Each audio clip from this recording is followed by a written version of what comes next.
video, I will be talking about the most happening skincare product of present, which is the Snail Mucin.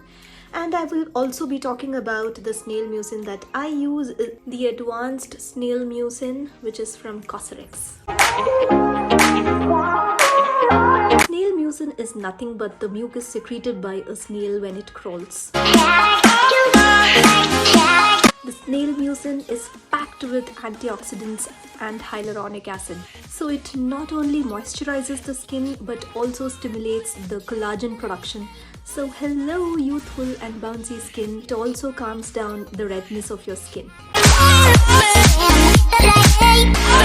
So as far as my research goes, no snails are harmed during the extraction process. The enzymes used are naturally produced by them, and if they feel threatened or in danger, they can produce irritating enzymes in their mucin which cannot be used for cosmetic purposes. You may use snail mucin once or even twice every day, but avoid using it if you are allergic to snail or mollusks.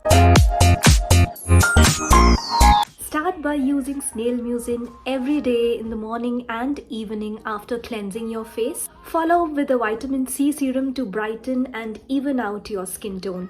Finish with a moisturizer to lock in that hydration and nourish your skin. Now let's talk about the product that I use, which is a Korean product from COSRX. I have been using this product for 2 years now. My skin is sensitive and acne prone, and after I inculcated the snail mucin in my skincare regime, I started observing a positive change in my skin. I had a lot of acne marks on my skin which have evidently reduced now, and my skin feels really soft and plumpy. I hope this video helps you all in your skincare journey. It's bye from me. Damn.